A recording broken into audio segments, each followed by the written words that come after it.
ಭೂಲೋಕದಲ್ಲಿ ಸದಾನಂದ ಅನ್ನುವ ಒಬ್ರು ಮಹರ್ಷಿ ಇದ್ರು. ಆ ಮಹರ್ಷಿ ಶಿವನ ಭಕ್ತನಾಗಿದ್ರು.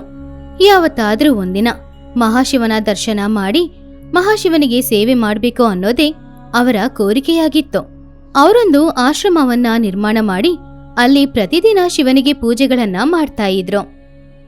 ಇನ್ನೊಂದ್ ಕಡೆ ಕೈಲಾಸದಲ್ಲಿ ಮಹಾಶಿವ ಧ್ಯಾನ ಮಾಡ್ತಾ ಇದ್ರು. ಪಾರ್ವತಿ ದೇವಿ, ಕಾರ್ತಿಕೇಯ, ಗಣೇಶ 3 ಜನ ಕೂಡ ಅಲ್ಲಿರುವ ತೋಟದಲ್ಲಿ ಸಂಚರಿಸ್ತಾ ಇದ್ರು. ಅಮ್ಮ, ಈ ತೋಟದಲ್ಲಿ ಹೂಗಳ ವಾಸನೆ ತುಂಬಾ ಚೆನ್ನಾಗಿದೆ. ಈ ತೋಟದಲ್ಲಿ ನಿಮಗೆ ಇಷ್ಟವಾದ ಸೇವಂತಿ ಹೂ ಕೂಡ ಇದೆ. ತಂದೆಗೆ ಇಷ್ಟವಾದ ಶಂಖಪುಷ್ಪ ಕೂಡ ಇದೆ.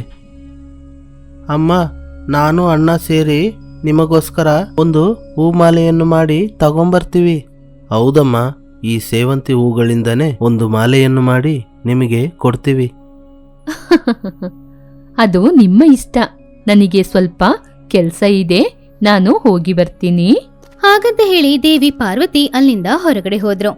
ಗಣೇಶ ಹಾಗೂ ಸುಬ್ರಹ್ಮಣ್ಯ ಇಬ್ರು ಸೇರಿ ಆ ತೋಟದಲ್ಲಿ ಇರುವ ಎಲ್ಲ ದಾಸವಾಳ ಹೂಗಳನ್ನ ಬುಟ್ಟಿಯಲ್ಲಿ ಹಾಕೊಂಡ್ರು. ಆಮೇಲೆ ಆ ಹೂಗಳಿಂದ ಒಂದು ಮಾಲೆಯನ್ನ ಕಟ್ಟಿದ್ರು. ಇನ್ನೊಂದು ಕಡೆ ಭೂಲೋಕದಲ್ಲಿ ಸದಾನಂದ ಮಹರ್ಷಿಗಳು ತುಂಬಾ ಬೇಜಾರಲ್ಲಿದ್ರು. ಆ ಸಮಯದಲ್ಲಿ ನಾರದರು ಮಹರ್ಷಿಯನ್ನು ನೋಡೋದಕ್ಕೋಸ್ಕರ ಅಲ್ಲಿಗೆ ಬಂದ್ರು. ನಾರಾಯಣ ನಾರಾಯಣ, ಏನು ಸದಾನಂದ, ತುಂಬಾ ಚಿಂತೆಯಲ್ಲಿದ್ಯಾ? ಏನ್ ವಿಷಯ?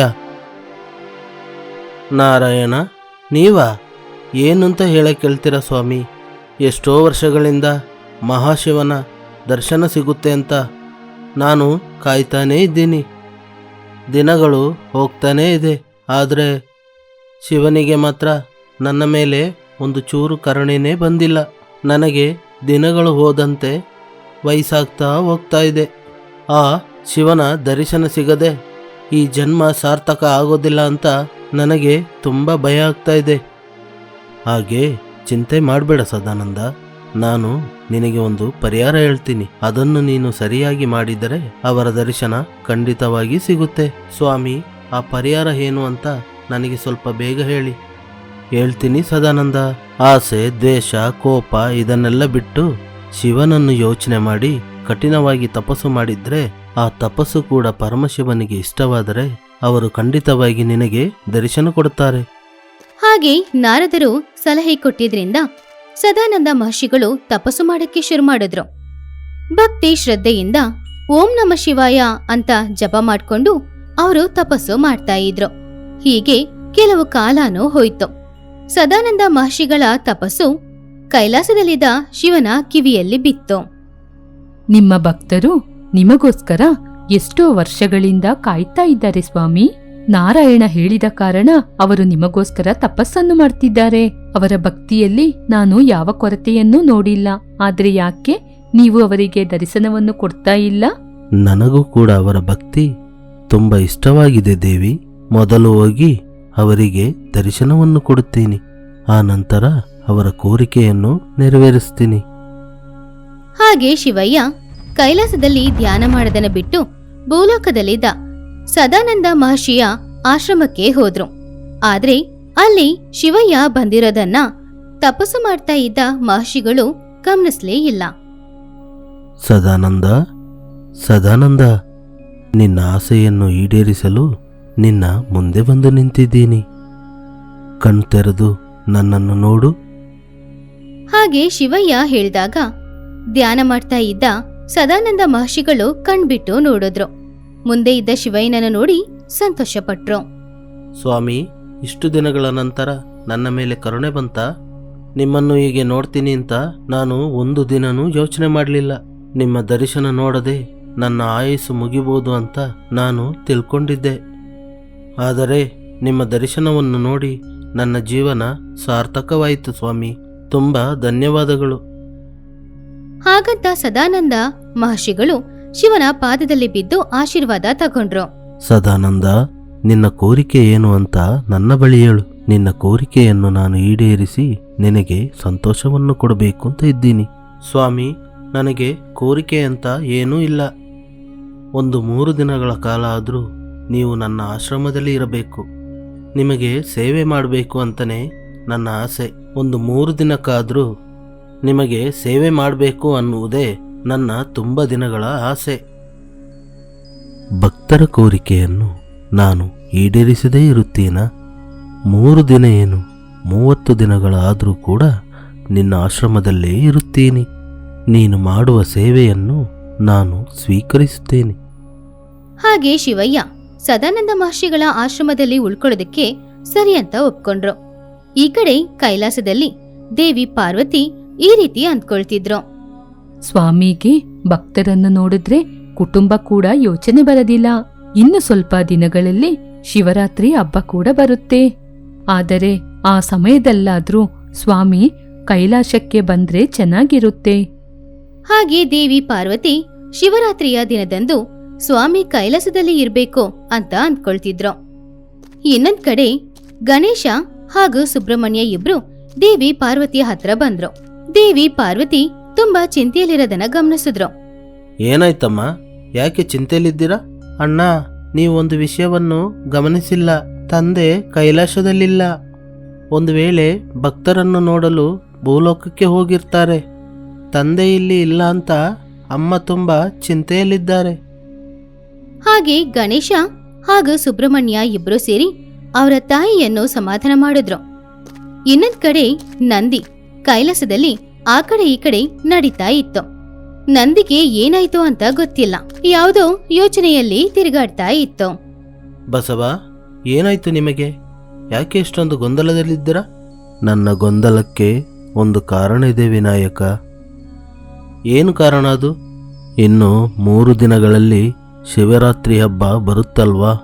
ಶಿವರಾತ್ರಿ ನನ್ನ ಸ್ವಾಮಿಗೆ ತುಂಬ ಇಷ್ಟವಾದ ದಿನ. ಆ ದಿನಕ್ಕೋಸ್ಕರನೇ ನಾನು ಏರ್ಪಾಡುಗಳನ್ನು ಮಾಡ್ತಾ ಇದ್ದೀನಿ. ಅರೆ, ಇನ್ನು 3 ದಿನಗಳಲ್ಲಿ ಶಿವರಾತ್ರಿ ಹಬ್ಬ ಬರ್ತಾ ಇದೆ. ಆದರೆ ತಂದೆ ಕೈಲಾಸದಲ್ಲಿಲ್ಲ. ಏನು ಮಾಡೋದು?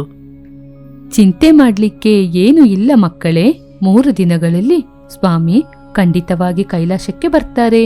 ಅವರು 3 ದಿನಗಳ ತನಕ ಅವರ ಭಕ್ತರ ಆಶ್ರಮದಲ್ಲಿ ಸೇವೆಗಳನ್ನು ಪಡ್ಕೊಳ್ತಿದ್ದಾರೆ. ಸರಿಯಾಗಿ ಶಿವರಾತ್ರಿಯ ದಿನ ಕೈಲಾಸಕ್ಕೆ ಬಂದ್ಬಿಡ್ತಾರೆ. ಹಾಗಾದ್ರೆ ತಂದೆ ಬರುವಷ್ಟರಲ್ಲಿ ನಾವು ಎಲ್ಲ ಏರ್ಪಾಡುಗಳನ್ನು ಮಾಡಬೇಕು. ತಂದೆ ನಮ್ಮ ಏರ್ಪಾಡನ್ನು ನೋಡಿ ತುಂಬಾನೇ ಸಂತೋಷ ಪಡಬೇಕು. ಹಾಗಾದ್ರೆ ಅಣ್ಣ, ಶಿವರಾತ್ರಿ ಹಬ್ಬಕ್ಕೆ ನಾವೆಲ್ಲರೂ ಸೇರಿ ಏರ್ಪಾಡು ಮಾಡೋಣ. ಹಾಗೆ ಕೈಲಾಸದಲ್ಲಿದ್ದ ಗಣೇಶ, ಸುಬ್ರಹ್ಮಣ್ಯ, ನಂದಿ ಇವರೆಲ್ಲರೂ ಸೇರಿ ಮಹಾಶಿವರಾತ್ರಿ ಹಬ್ಬಕ್ಕೋಸ್ಕರ ಎಲ್ಲ ಏರ್ಪಾಡುಗಳನ್ನ ಮಾಡ್ಬೇಕು ಅಂತ ಅಂದ್ಕೊಂಡ್ರು. ಅಮ್ಮ, ತಂದೆಗೆ ಏನಮ್ಮ ಇಷ್ಟ? ನಿಮ್ಮ ತಂದೆಯವರಿಗೆ ಆಡಂಬರ ಅನ್ನುವುದು ಇಷ್ಟವಿಲ್ಲ. ಯಾವಾಗ್ಲೂ ನಿಮ್ಮ ತಂದೆಯವರು ನಿಜವಾದ ಭಕ್ತಿಗೇನೆ ಮೊದಲ ಸ್ಥಾನವನ್ನು ಕೊಡೋದು. ನೀವು ಏನೇ ಮಾಡಿದ್ರೂ ಭಕ್ತಿಯಿಂದ ಮಾಡಿ. ಹಾಗೆ ದೇವಿ ಪಾರ್ವತಿ ಹೇಳಿದ್ರಿಂದ ಕೈಲಾಸದಲ್ಲಿ ಇದ್ದವರು ಎಲ್ರೂ ಯಾವುದೇ ಕೆಲಸ ಮಾಡಿದ್ರು ಅದನ್ನ ಭಕ್ತಿಯಿಂದ ಮಾಡ್ತಾ ಇದ್ರು. ಸ್ವಾಮಿಗೆ ಶಂಖಪುಷ್ಪ ಅಂದ್ರೆ ತುಂಬಾ ಇಷ್ಟ. ಶಂಖಪುಷ್ಪಗಳು ನಮ್ಮ ತೋಟದಲ್ಲಿದೆ. ಸ್ವಾಮಿಗೆ ಮಲ್ಲಿಗೆ ಹೂ ಅಂದ್ರೂ ಕೂಡ ತುಂಬಾ ಇಷ್ಟ. ಆದ್ರೆ ಮಲ್ಲಿಗೆ ಹೂ ನಮ್ಮ ತೋಟದಲ್ಲಿಲ್ಲ. ಏನ್ ಮಾಡೋದು ಸುಬ್ರಹ್ಮಣ್ಯ? ಅಣ್ಣ, ನಾವಿವಾಗ ಭೂಲೋಕಕ್ಕೆ ಹೋಗೋಣ.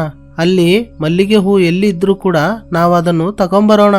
ಹಾಗೆ ಗಣೇಶ, ಸುಬ್ರಹ್ಮಣ್ಯ ಸ್ವಾಮಿ ಇಬ್ರು ಭೂಲೋಕಕ್ಕೆ ಹೋದ್ರು. ಅಲ್ಲಿ ಒಂದು ಮಲ್ಲಿಗೆ ತೋಟಕ್ಕೆ ಹೋದಾಗ ಅಲ್ಲಿರುವ ಮಲ್ಲಿಗೆ ಹೂಗಳು ತುಂಬಾನೇ ಇಷ್ಟವಾಗಿ ಆ ಹೂಗಳನ್ನೆಲ್ಲ ಕೊಯ್ದು ಒಂದು ಬುಟ್ಟಿಯಲ್ಲಿ ಹಾಕೊಂಡು ಕೈಲಾಸಕ್ಕೆ ತಗೊಂಡ್ ಬಂದ್ರು. ಆಹಾ, ಈ ಮಲ್ಲಿಗೆ ಹೂವು ತುಂಬಾ ಚೆನ್ನಾಗಿದೆ. ಇದನ್ನು ಇವಾಗ್ಲೇ ಮಾಲೆಯಾಗಿ ಕಟ್ಟಿ ಕೈಲಾಸ ತುಂಬಾ ಅಲಂಕಾರ ಮಾಡೋಣ. ಹಾಗೆ ಕೈಲಾಸದಲ್ಲಿ ಇದ್ದವರು ಎಲ್ರೂ ಸೇರಿ ಆ ಮಲ್ಲಿಗೆ ಹೂಗಳನ್ನ ಮಾಲೆಯಾಗಿ ಕಟ್ಟಿ ಆಮೇಲೆ ಆ ಮಲ್ಲಿಗೆ ಹೂಗಳಿಂದ ಇಡೀ ಕೈಲಾಸವನ್ನೇ ಅವರೆಲ್ಲರೂ ಸೇರಿ ಅಲಂಕಾರ ಮಾಡಿದ್ರು. ಹಾಗೇನೆ ನಿಮ್ಮ ತಂದೆಯವರು ಕೂತ್ಕೊಳ್ಳುವ ಆ ಸಿಂಹಾಸನವನ್ನು ಶುದ್ಧ ಮಾಡಿ. ಯಾಕೆ ಅಂದ್ರೆ ಅವರು ತುಂಬಾ ಹೊತ್ತು ಆ ಸಿಂಹಾಸನದಲ್ಲಿ ತಾನೇ ಕೂತಿರ್ತಾರೆ. ಹಾಗೆ ದೇವಿ ಪಾರ್ವತಿ ಹೇಳಿದ್ರಿಂದ ನಂದಿ, ಗಣೇಶ, ಕಾರ್ತಿಕೇಯ ಎಲ್ರೂ ಸೇರಿ ಶಿವಯ್ಯ ಹಾಗೂ ದೇವಿ ಪಾರ್ವತಿ ಕೂತ್ಕೊಳ್ಳುವ ಆ ಸಿಂಹಾಸನವನ್ನ ಸ್ವಚ್ಛ ಮಾಡಿದ್ರು. ತಂದೆಗೆ ಅಭಿಷೇಕ ಅಂದ್ರೆ ತುಂಬಾ ಇಷ್ಟ. ಶಿವರಾತ್ರಿ ದಿನ ವಿಶೇಷವಾದ ಅಭಿಷೇಕವನ್ನು ಮಾಡಬೇಕು. ಅದಕ್ಕೆ ಪರಿಶುದ್ಧವಾದ ಗಂಗಾಜಲವನ್ನು ತರಬೇಕು.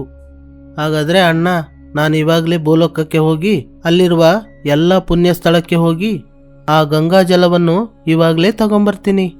ಹಾಗೆ ಕಾರ್ತಿಕೇಯ ಎಲ್ಲ ಪುಣ್ಯಕ್ಷೇತ್ರಗಳಿಗೂ ಹೋಗಿ ಅಲ್ಲಿರುವ ಪವಿತ್ರ ನೀರನ್ನ ಕೈಲಾಸಕ್ಕೆ ತಕ್ಷಣ ತಗೊಂಡ್ ಬಂದ. ಪರವಾಗಿಲ್ಲ ಸುಬ್ರಹ್ಮಣ್ಯ, ಸ್ವಲ್ಪ ಹೊತ್ತಿನಲ್ಲೇ ಎಲ್ಲ ಪುಣ್ಯ ಸ್ಥಳಗಳಿಗೆ ಹೋಗಿ ಪರಿಶುದ್ಧವಾದ ನೀರನ್ನು ತಗೊಂಬಂದಿದ್ಯಾ? ಅಣ್ಣ, ನಾವು ತಂದೆ ತಾಯಿ ಇಬ್ಬರಿಗೂ ರೇಷ್ಮೆ ಬಟ್ಟೆಯನ್ನು ಬಹುಮಾನವಾಗಿ ಕೊಡಬೇಕು. ಆ ಅವಕಾಶವನ್ನು ನನಗೆ ಕೊಡಿ. ನಾನು ನನ್ನ ಕೈಯಾರೆನೆ ಇಬ್ಬರಿಗೂ ರೇಷ್ಮೆ ಬಟ್ಟೆಯನ್ನು ನೇಯ್ದು ಬರ್ತೀನಿ. ಈ ಕಡೆ ಭೂಲೋಕದಲ್ಲಿ ಶಿವಯ್ಯ ಸದಾನಂದ ಮಹರ್ಷಿಗಳ ಹತ್ರ ಸೇವೆಗಳನ್ನ ಸಂತೋಷವಾಗಿ ಪಡ್ಕೊಳ್ತಾ ಇದ್ರು. ಈ ಕಡೆ ಕೈಲಾಸದಲ್ಲಿ ಗಣೇಶ, ಕಾರ್ತಿಕೇಯ, ನಂದಿ ಇವರೆಲ್ಲರೂ ಶಿವರಾತ್ರಿ ಹಬ್ಬಕ್ಕೆ ಎಲ್ಲ ಏರ್ಪಾಡುಗಳನ್ನ ಮಾಡಿ ಶಿವ ಯಾವಾಗ ಬರ್ತಾರೆ ಅಂತ ಕಾಯ್ತಾ ಇದ್ರು.